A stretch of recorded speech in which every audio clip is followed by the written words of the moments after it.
Show on the road.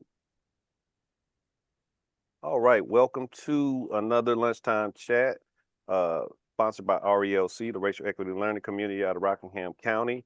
We are going to begin our second part of Dr. Freddie Parker's presentation, Early and Unsettled, the Colonies, Slavery, and a Nation's Founding. Quick, and I'll let Dr. Parker do it if he will. Just a quick refresher of where we left off, which was right up against the Revolutionary War. But I'll let you give a quick recap if you like. And thanks for everybody who could join us today by logging in. And I know quite a few people had conflicts, so we're recording and it'll be sent back out. Dr. Parker, I'll let you take it away. Okay, thank you, Felton. Good afternoon, everybody. And I just want to say thank you to Felton for giving me this opportunity to share with the community. We need to take this out of the ivory towers and bring it down to the community. And I thank Felton and his organization for doing just that. I told Felton that I've copied him, and we have established something that we call Information Plus Hour in the Orange County area. And so we have at least one presentation every month that puts information out into the community. And as a matter of fact, our very last speaker was Felton back, I think on February 24th, maybe. So again, I'm very happy to be with you to share with you our continued information on the early establishment of colonial America and moving into the establishment of the United States of America. Let me just go ahead and share my screen with you. When we were here a few weeks ago, we began looking at the convergence of red, black, and white, that I call it, and actually establishing colonial America, from the slave trade all the way down to the establishment of colonial America, down to the American Revolution. And we had gotten to a point in the early 1770s where we were looking at the establishment of the First Continental Congress of the that became the Congress of the United States. That First Continental Congress actually was pulled together in response to the coercive or the intolerable acts that had been imposed on the colonists by Great Britain in the spring of 1774. And we talked about those intolerable or coercive acts. And those acts were passed in response to the Boston Tea Party that occurred in December of 1773. One of the things that came out of that First Continental Congress was something known as the non-importation, non-exportation, non-consumption agreement. And it was held in Philadelphia in September and October of 1774. And so this non-importation, non-exportation, non-consumption agreement essentially said that we're going to cut off ties between colonial America and Great Britain. And so it affected nearly every aspect of trade, including the trade in human beings. It included the slave trade as well. And so actually between about 1775 and 1783, only a handful of Africans came into colonial America via the transatlantic slave trade. Well, after the First Continental Congress, the Second Continental Congress was held on May 10th, 1775. And this is where delegates are coming in from the colonies that met in Philadelphia. And this is where George Washington decided that the war is on. There's no question about it. There had been some battles in the spring. And as it turns out, it was also decided at the Second Continental Congress that Blacks, slave or free, would not be used. Absolutely would not be used. As we move through the summer of 1775, as I'll show you just a little bit later, the colonists recognized that blacks were honing in on this conflict between the Tories and the Loyalists, or the Patriots, and Great Britain. And they understood that they had to consider this Black population, and I'll talk about that more in just a few minutes. So much so that on November 7, 1775, Lord Dunmore, who was the governor of Virginia, actually issued a proclamation, in essence saying that Blacks would be used by the British to fight the Patriots. And this is a part of that proclamation. And to the end that peace and good order may the sooner be effected, I do require every person capable of bearing arms to resort to His Majesty's standard, or be looked upon as traitors to His Majesty's crown and government, and thereby become liable to the penalty the law inflicts upon such offenses, such as forfeiture of life, confiscation of lands, and so forth. And I do hereby further declare all indentured servants, Negroes, or others appertaining to rebels, free that are able and willing to bear arms, they joining His Majesty's troops as soon as may be, for the more speedily reducing this colony to a proper sense of their duty. So he has extended the invitation to enslaved people and to the free Blacks to actually join His Majesty's army. So the call was out, and this is actually the proclamation that could be found in the newspapers at that time. And so we're talking November 7th, 1775, where George Washington had already issued his proclamation saying that no Blacks would be used, slave or free. Well, after people began flocking to His Majesty's army and the establishment of this Ethiopian regiment by Lord Dunmore, then George Washington partially reversed himself in December of 1775, and he allowed free Blacks to join the Patriot cause at the colonial level. That is, in the various colonies, those free Blacks could sign up, and the numbers vary. But for a long time, it was said that only about 5,000 free Blacks fought on the side of the Patriots. But those numbers now that I see say as many as 7,000 may have fought on the side of George Washington and the Patriots. One of the things that we don't talk about very much is this connection between free Blacks living in places like New York and Philadelphia and other places in the North, that they are absolutely looking at George Washington and James Madison, John Adams and others, and are saying, you all are hypocrites. Make sure you all are talking about, fighting for your freedom, so to speak, from the mother country, while at the same time holding about 500,000 people in bondage. How hypocritical are you?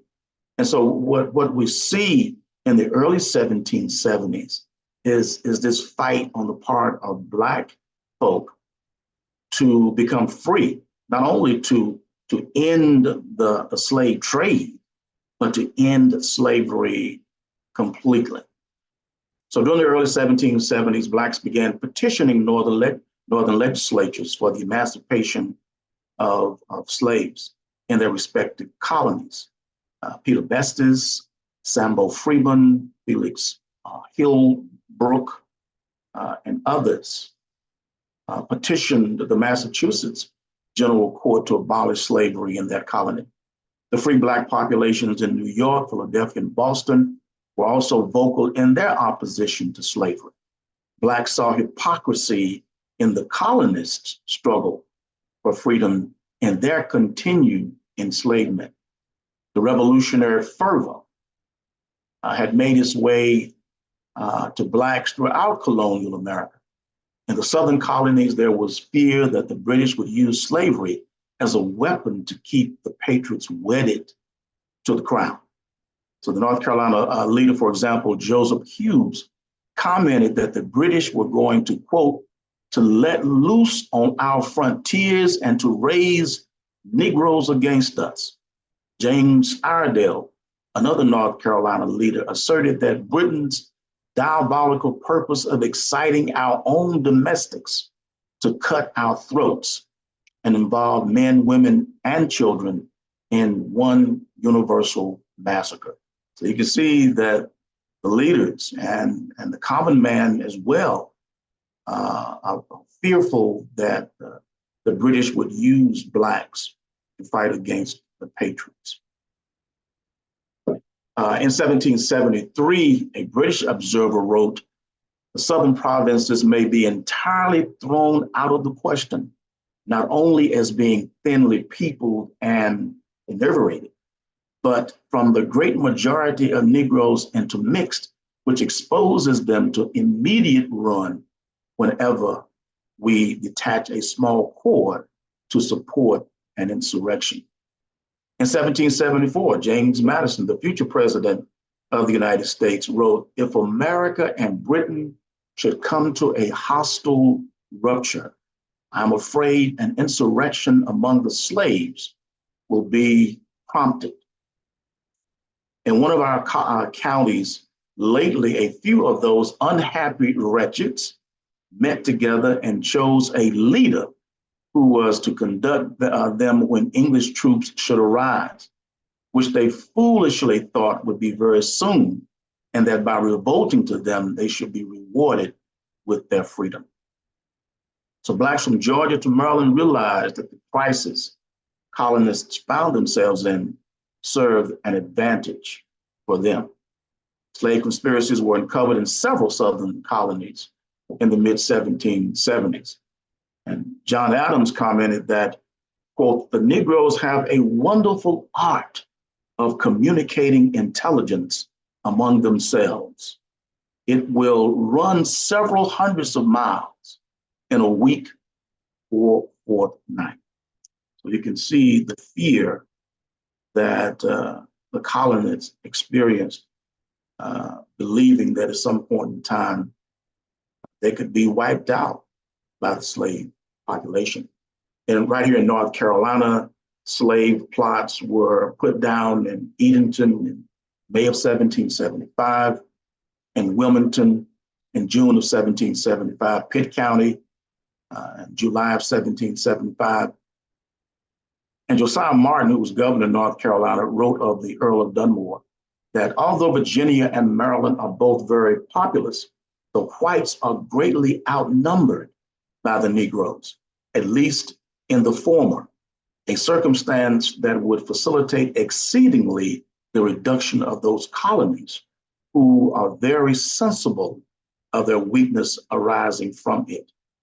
When the Whigs in North Carolina realized that Martin had issued a call for slaves to join the British, he was forced out of New Bern and took refuge aboard a British ship off the Cape Fear River.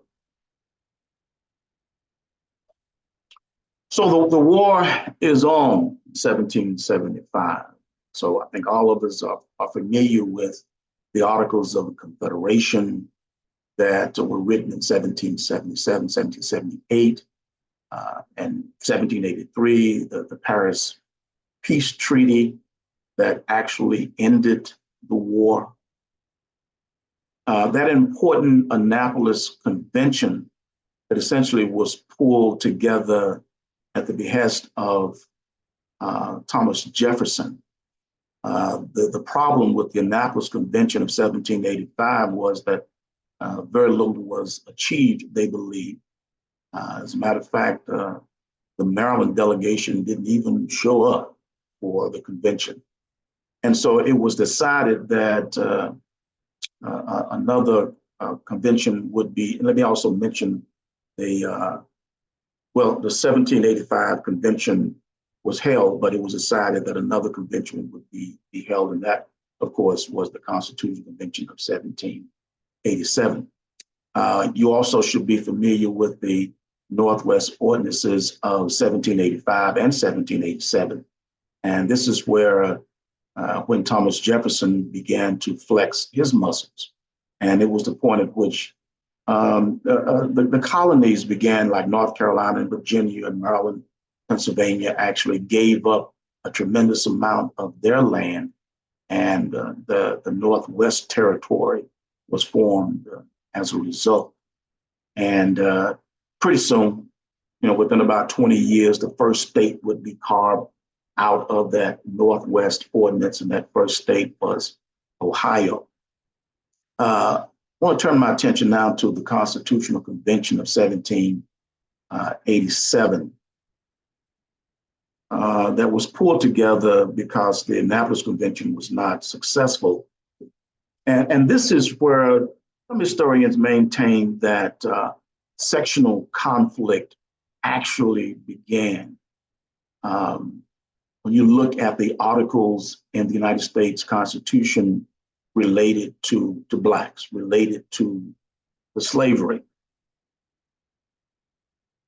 it's amazing that when you look at what went on before the convention actually started in May of 1787, how a few Northern delegates and a few Southern delegates got together before the convention started, and Southerners were bent on letting their Northern delegates know that if slavery is not a part of the Constitution, then we are leaving. Absolutely. And so in closed meeting during those first few days of the convention, Southern delegates met with the Northern delegates to discuss the importance of slavery, not only to the South, but to this new nation, if it were going to happen. And it's amazing that in those few days, and actually during the debate between May and September 1787, that everything was in terms of the economic debate, the historical and classical defense. These are all defenses put out there by Southerners to let Northerners understand why it's important for slavery to exist and for it to be written into the Constitution.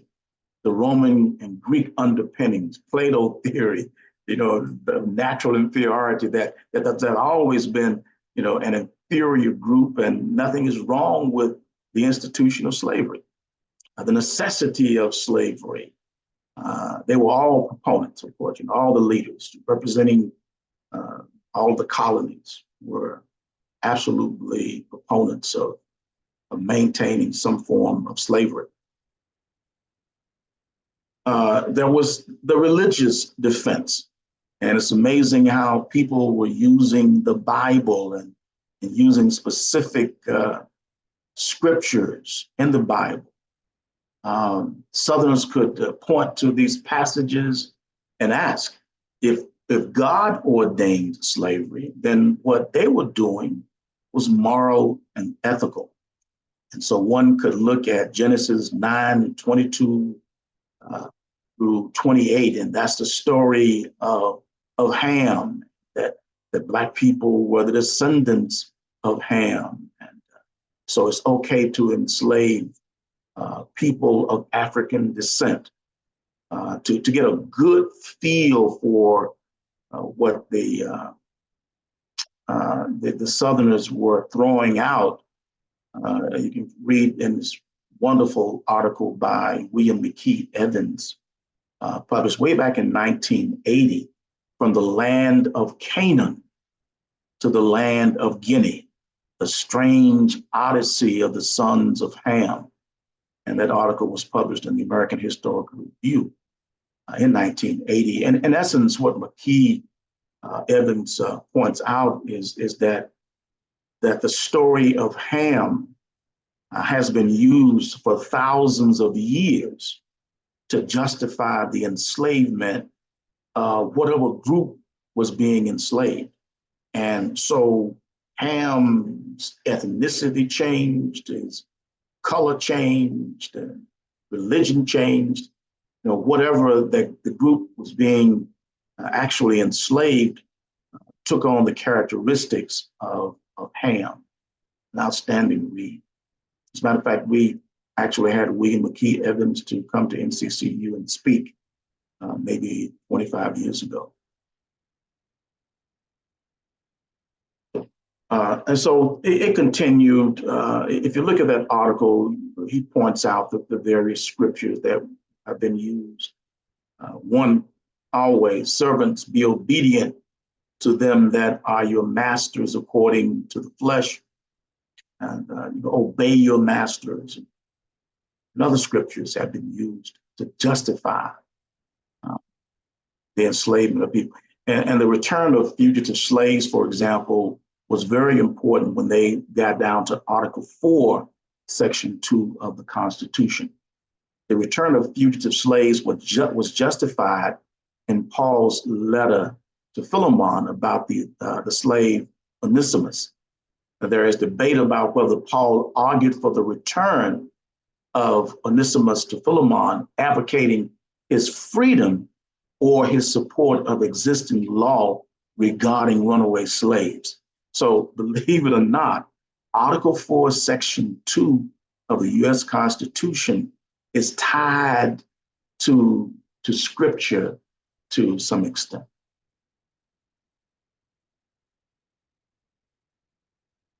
Before I actually go into the various articles of the US Constitution that are related to slavery, I'll entertain a question if there is one. I'm going to be going pretty fast. We only have an hour and 15 minutes or so, and I'm trying to get down to 1865. So this is going to be kind of hitting spot. Dr. Park, can you hear me? Yes. Just really quickly, I wanted to mention a book, and I'll try to find it and link it in the chat, but something that puts the context of how the role that religion played in slavery on both sides, for and against. This book called The Civil War Theological Crisis. It's a short book, but it's really insightful and to what you just discussed. So I'm going to put that link to that book in the chat for people that are here. Okay. Any questions at this point? Any comments? Okay. I guess people can actually look at the Constitution and not realize that there were sections in the Constitution that deal directly with the institution of slavery. And the 55 men who wrote the Constitution in 1787 had to deal with the fact that there were about 4 million people in the United States or in colonial America at that time. And almost 25%, about 22% of them were Black. 757,000 of the 4 million folks were slave and free. And as it turns out, that population had to be dealt with. And so very early, Article 1, Section 2 of the Constitution, the framers are trying to deal with whether or not slaves would be counted for representation purposes. Obviously, Southerners wanted to count every single person living in every Southern state for representation purposes. Northerners, on the other hand, said, you all have said that they are property, so why would they be counted as human beings in the total population? And so a compromise of sorts was reached. And in that first section here, representatives and direct taxes shall be apportioned among the several states which may be included within this union, or according to their respective numbers, which shall be determined by adding the whole number of free persons, meaning white people and free blacks, including those bound to service for a term of years, indentured servants, and excluding Indians not taxed, 3/5 of all other persons. And you'll note that the framers were very careful not to use the word black or slave. 3/5 of all other persons are referred to, of course, as the enslaved population. So this 3/5 thing that we've been hearing about for more than 200 years, that's where you'll find it in the Constitution. 3/5 of all other persons. So when counting the individuals in your state, say North Carolina had 100,000 people had 100,000 slaves rather in 1800. Well, rather than counting all 100,000 slaves, you would count 60,000 or 3/5 of those in Article 1, Section 2 of the Constitution. Also in Article 1, you'll find Section 9 that deals with the transatlantic slave trade. You know, there was this philosophy in the North that, you know, we need to cut off the slave trade. Northern delegates were saying that you know, it's evil, it's bad, let's cut it off. Southerners, on the other hand, were doing everything in their powers to ensure that the slave trade would continue. So a compromise of sorts was reached, and it simply says the migration or importation of such persons as any of the states now existing shall think proper to admit shall not be prohibited by the Congress prior to the year 1808, but a tax or duty may be imposed on such importations not exceeding $10 for each person. And you'll see again that the framers were very careful not to use the word Negro, slave, or black. So in essence, the slave trade would come to an end beginning January 1st, 1808. And of course, there would be a tax or a duty imposed on each enslaved person who came into the United States. We do know that officially the slave trade did end in 1808, but thousands of Africans continued to come into the United States, and they were used as slaves all the way down to the late 1850s and early 1860s. The third section of the U.S. Constitution that deals directly with slave population is Article 4, Section 2. And for Southerners, this was the most important part of the Constitution. I mean, if we're going to get anything in the Constitution, let's ensure that we get this in. And the person driving this was Pierce Butler from South Carolina. If you look at Article 4, Section 1 of the U.S. Constitution, it talks about extradition. That is, when one person committed a crime and fled into another state, it was the responsibility of that state to have that person sent back to the state in which the crime took place. Well, Pierce Butler is saying the same thing about the enslaved population. What if our slaves ran away from South Carolina to Pennsylvania to a free state or to a free territory? Would that person be free? And so written into the Constitution is this: a person charged in any state with treason, felony, or other crime who shall flee from justice and be found in another state shall, on demand of the executive authority of the state from which he fled, be delivered up to be removed to the state having jurisdiction of the crime. And even though the word slave is not mentioned, Negro is not mentioned, the writers knew exactly what they were writing. And this is referred to as the Fugitive Slave Clause in the U.S. Constitution. So Southerners said, okay, now a slave is a slave forever. And they understood that once they became the United States, Congress was assembled, you have your executive, you can now write legislation. And it wasn't very long, in 1793, Congress actually wrote the Fugitive Slave Law, that very first fugitive slave law. And it said that if slaves ran away from a slave state to a free state, individuals who harbored them, who gave them refuge, if found guilty, had to pay a fine of $500. 1793, $500, a lot of money. This is 2024. $500 is a whole heck of a lot of money.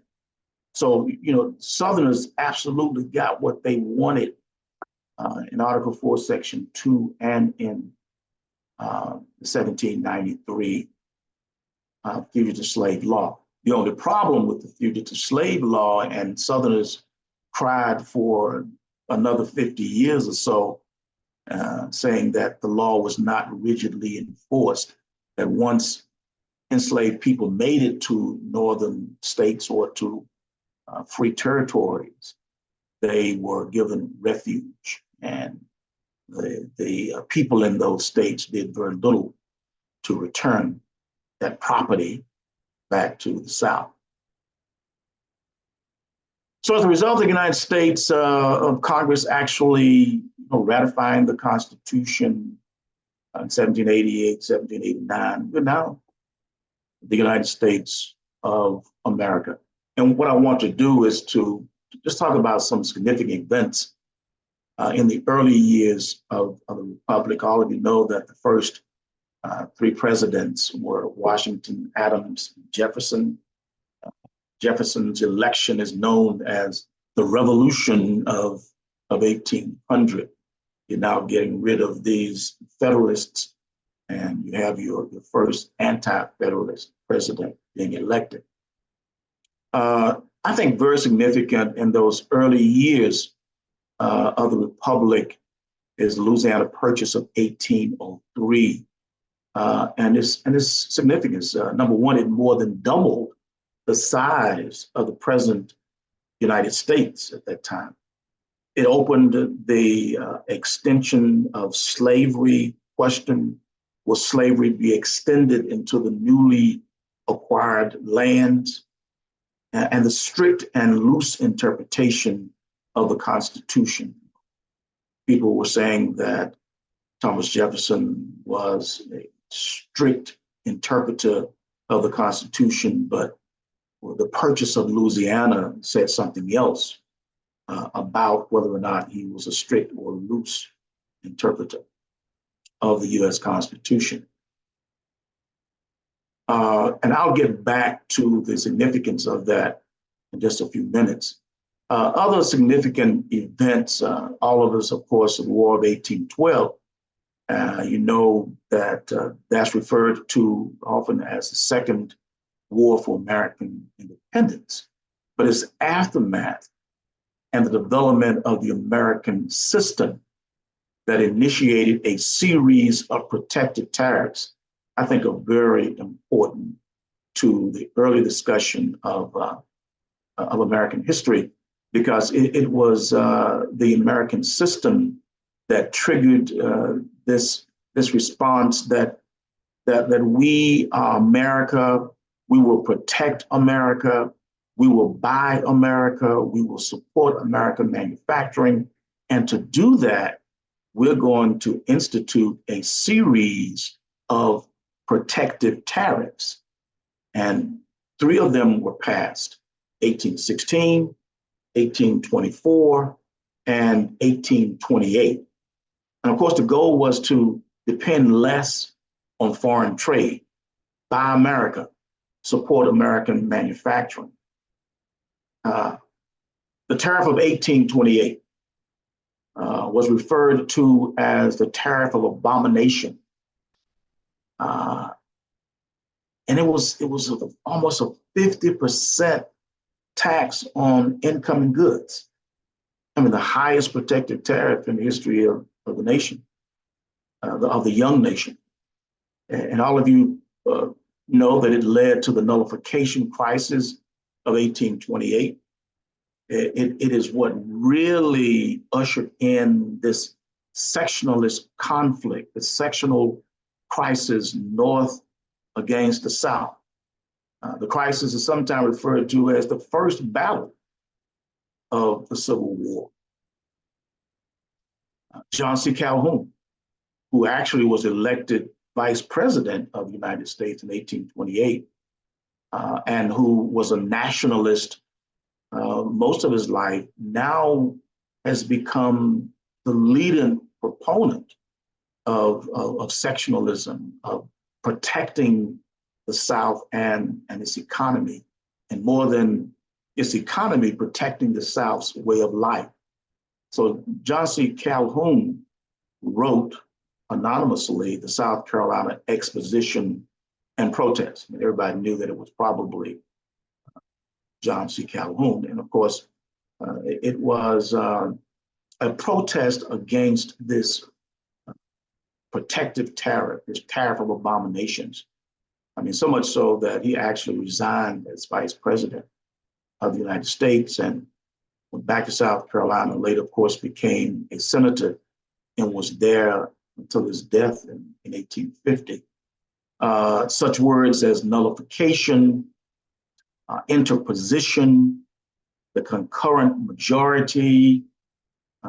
One can look at Reverend Dr. Martin Luther King's speech in 1963, and he talks about the fact that Southerners' lips in the 1950s and 1960s, their lips are dripping with the words of nullification and interposition.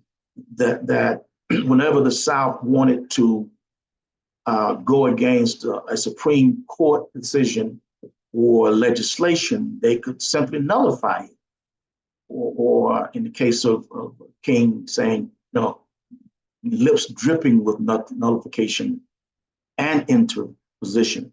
The concurrent majority refers to this notion that if Southern states come together and go against legislation or a Supreme Court decision, then that was fine. It was legal to do that.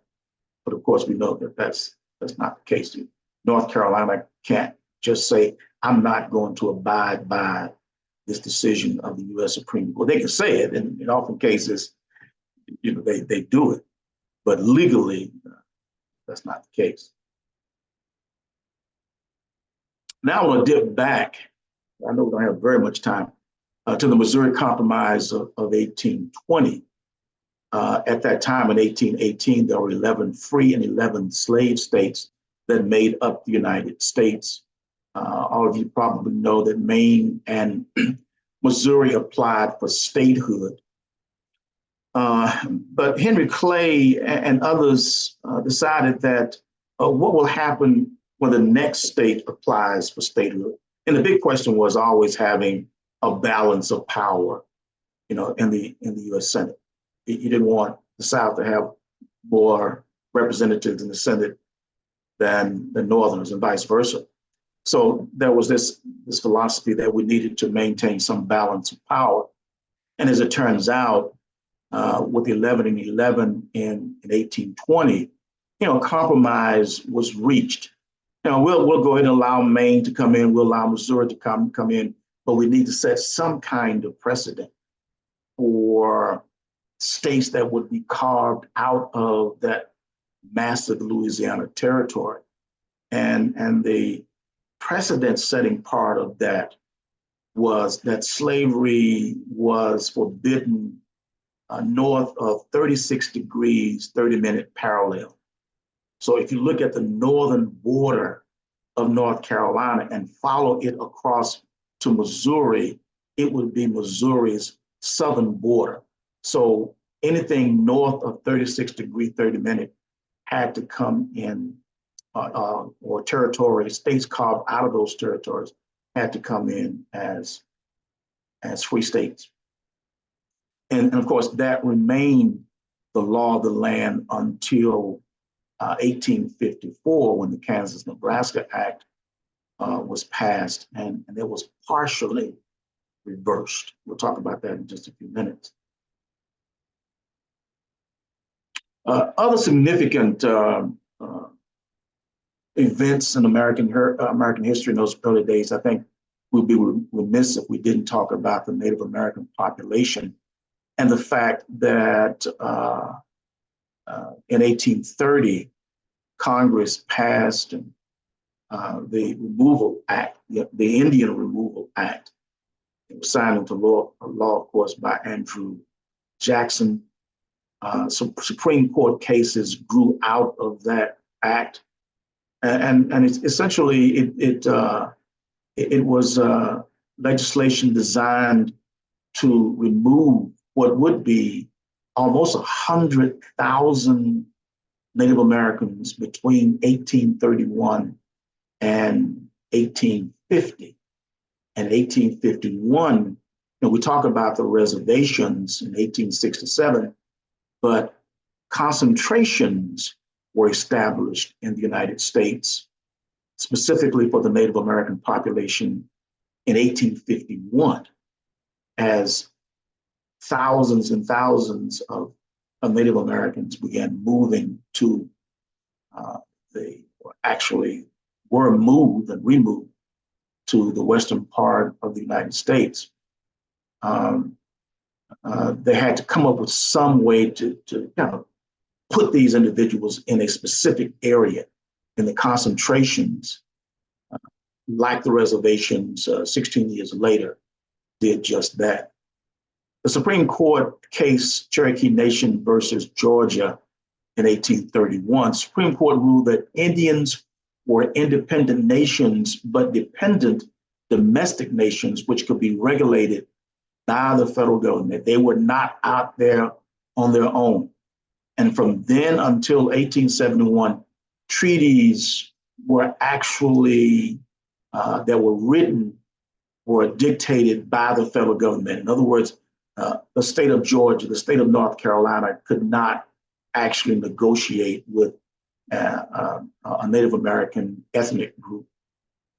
In Worcester versus Georgia, the following year, the Cherokee Nation then is a distinct community occupying its own territory, which the laws of Georgia can have no force. In other words, there was this situation where Georgia tried to tell individual Worcester what he could and could not do. And in essence, the U.S. Supreme Court says that Georgia, you don't have that right. Only the federal government can have this intercourse with the Native American population. And right down to the present time, essentially that kind of law of the land.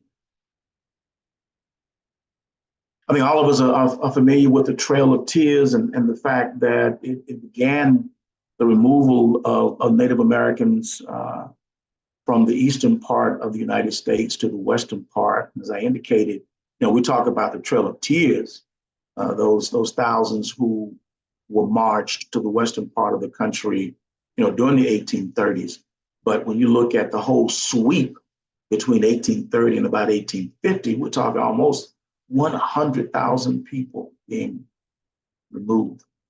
The Texas question in 1836, the Battle of the Alamo, and Southerners had begun moving into Texas, land actually owned by Mexico, and essentially they took Texas from Mexicans. They carried their enslaved population with them. Mexico actually abolished slavery, but that didn't make any difference to Southerners who were carrying their enslaved population into Texas. There was this conflict between, of course, Mexico and America between 1836 and 1848, resulting in the Mexican-American War that lasted from 1846 to 1848.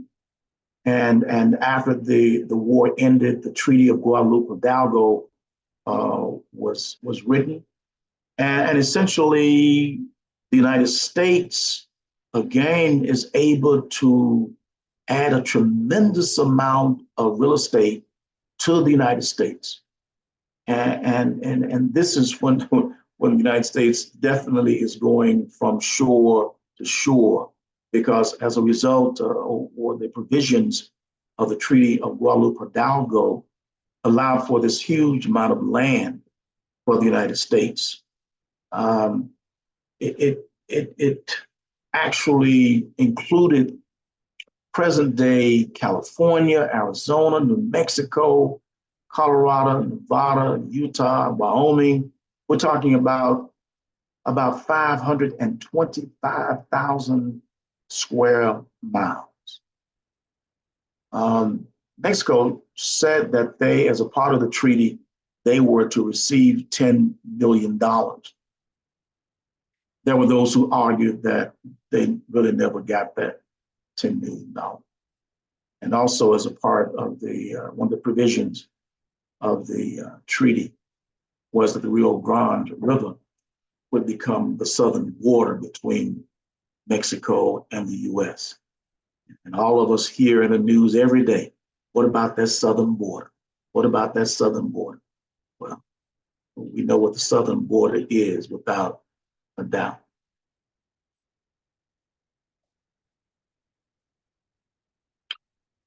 Next, we come to the Compromise of 1850, because had not there been this conflict between Mexico and the United States, there would not have been a need for a compromise that is known as the Compromise of 1850.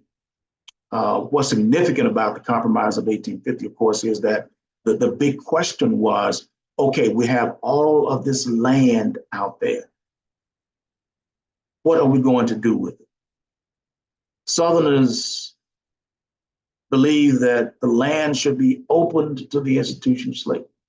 Without a doubt, slavery should extend into this newly acquired land, wherever feasible, wherever the environment, wherever the landscape would allow for chattel slavery, then they should be able to have it. Finally, the same man who wrote the Compromise of 1820, Henry Clay, is the chief architect of the Compromise of 1850. And when you look at the Compromise, these are the four important provisions. California entered the Union as a free state. The slave trade ended in Washington, D.C. One could look out of the White House door, the congressional halls, and see slaves being traded right there in the markets. So it was agreed that slave trade would end in Washington, D.C. It did not end slavery in Washington, D.C. Also, the Fugitive Slave Law of 1793 was strengthened. I mentioned that in 1793, an individual charged with harboring, concealing, giving refuge to an enslaved person could be fined $500 or spend a year in prison. With the new Fugitive Slave Law of 1850, that $500 was doubled to $1,000. And the other thing was that judges who actually prosecuted cases would receive $10 for every prosecution. So there is an incentive to actually send runaway slaves back to the South. So when you look at the Compromise of 1850, this is essentially the only thing that Southerners got out of the deal. And they of course, were definitely unhappy with the compromise.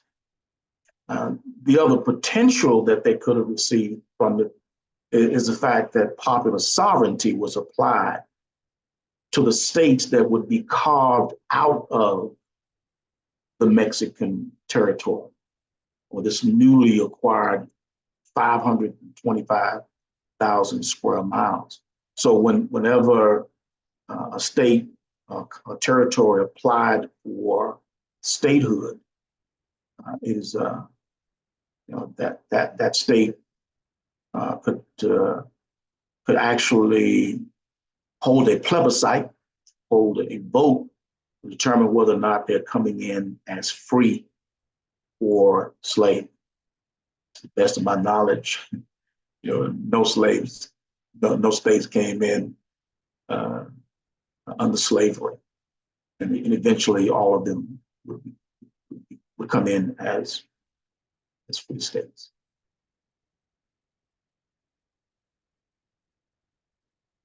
And now we come to the underlying causes of the United States Civil War. I think you can't really just go into the Civil War.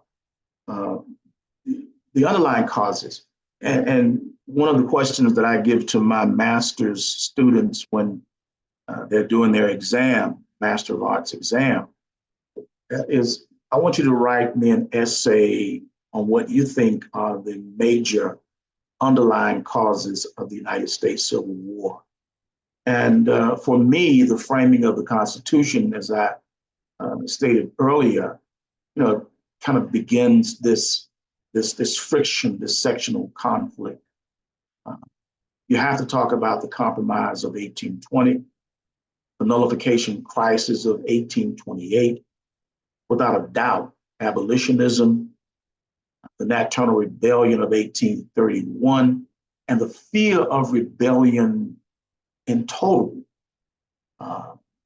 Whites lived in constant fear that there would be an insurrection, especially after Nat Turner's rebellion in 1831. The Mexican-American War and its consequences, the Compromise of 1850, the Kansas-Nebraska Act of 1854, which partially reversed the Compromise of 1820. As a part of this Kansas-Nebraska Act now, states coming that would be carved out of that territory could come in as slave or free. It kind of reversed to some extent, it reversed the Compromise of 1820 with regard to that huge Louisiana territory. Bleeding Kansas that occurred in 1855, where Southerners went up against Northerners over the issue of the expansion of slavery into Kansas. The Dred Scott decision of May 1857, Freddie Douglass made his famous speech in August of 1857 because so many abolitionists have become, despondent. They thought that slavery would never come to an end because of this decision, and he made the famous speech in Canandaigua, New York, where he said, "Where there is no struggle, there is no progress. Hold your heads up, keep on fighting, keep on pushing, because a brighter day is coming." John Brown's raid on Harper's Ferry in 1859, the election of 1860, I look at it as an underlying cause because Southerners maintained that if Abraham Lincoln were elected in the election of 1860, they indeed definitely would secede from the United States. And of course, in December, South Carolina became the first state to do so. By 1860, by late February, early March 1861, other states had also joined in their struggle against this monster called the United States of America. All of you are familiar with the firing on Fort Sumter on April 12th, 1861, the first Battle of Bull Run. I don't want to step on the toes of the Turner, who's going to be coming later. But the first Battle of Bull Run in July of 1861, nearly 3,000 people were killed, men were killed, wounded, missing, and captured. The Battle of Antietam on September 17th, 1862. Nearly 23,000 killed, wounded, missing, and captured.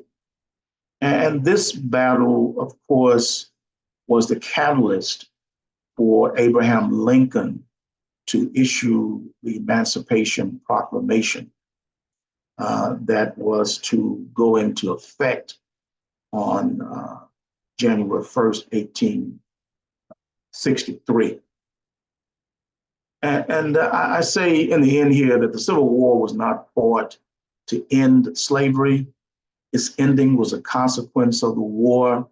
From the outset, President Lincoln let it be known that the conflict between the North and the South was about preserving the Union, that indeed it was a white man's war, not a black man's war.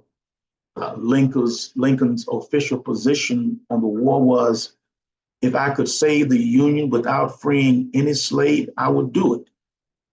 And if I could save it by freeing all the slaves, I would do it. And if I could save it by freeing some and leaving others alone, I would also do that. Black participation in Civil War, establishment of the Bureau of Colored Troops in May of 1863. Of course, it was designed to recruit Black troops and did, I guess, pretty decent job of doing so. They were designated as United States Colored Troops, and nearly 200,000 Blacks served in the United States Armed Services on the side of the Union.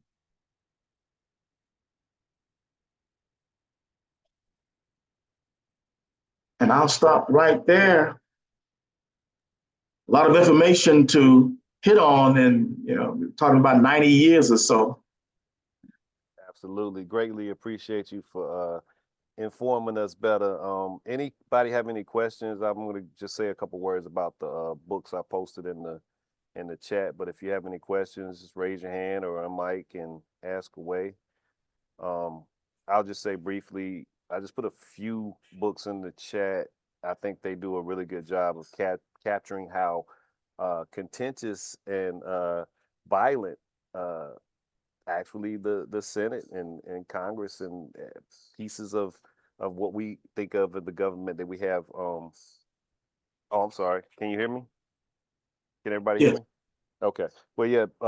Sorry about that, Lisa. I'm not sure what's going on there, but how contentious and how violent the government was at this time. So everybody probably knows about Alexander Hamilton and Aaron Burr, but up until the point where slavery is becoming this super contentious issue, Charles Sumter is assaulted on the Senate floor and almost killed. And this is right before a couple years before John Brown raised Harper's Ferry, but it's one of the catalysts. So you have so much going on, and I just appreciate the fact that Dr. Park provides so much context. So you guys understand this country was established with slavery in mind as a institution. We talk a lot about humanity. That's a lot of my positionality when we're talking about everything that this country embodies. When you think about freedom and justice and fairness, et cetera, humanity had to be almost removed from this large segment of the population to sustain this institution. Yet, when you look, it's constant resistance. I mean, throughout, before the country's established as the United States, and throughout that period of time, there's ideas of inclusion, as Dr. Parker touched on when the negotiations and the lead up to the Revolutionary War is taking place. Black folks are like, are we a part of this? What's in it for us? And then you get to other pieces of the puzzle, such as something we had the opportunity to encounter with some students in DC recently. We toured Mount Vernon, and you know, even when George Washington's expanding his property and building onto his mansion, you find out these stories about these enslaved people who have run off. Only Judge, a cook in the kitchen named Hercules. These people are constantly fleeing, constantly seeking freedom. So when I'm teaching on these topics, I often remind students that there was never just the settling of being a slave for most people. There was always some form of resistance, always. But keep in mind, they had families and they had familiar places that they call home as well. So that there's a whole lot of things psychologically to unpack. And again, for the purposes of these sessions, lunchtime chats, and anything I'm able to participate in with you guys, it's always about context. There's just more to the puzzle. And Dr. Parker, I greatly appreciate you for providing some extreme context and some understanding of how volatile the establishment of this country was. Okay, I hope everybody can hear me talking. Lisa said she was having some trouble hearing me. But if anyone, are there any other questions, any other comments, any other thoughts before we get out of here for today? Okay, I'll say, Dr. Parker, thank you again. We'll have part 3.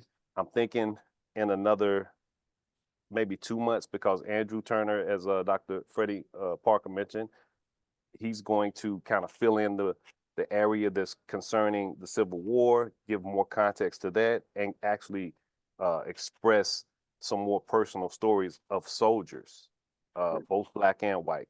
So that should be a really good presentation as well. And then we'll wrap up with Dr. Parker taking us into post-Civil War, the failure of Reconstruction. That's a place that really needs more attention, especially for us to better understand how we get to where we are in terms of this taint of racism that we don't seem to be able to shake even to this present day. But I thank you all for joining, and I'll send out the recording very soon.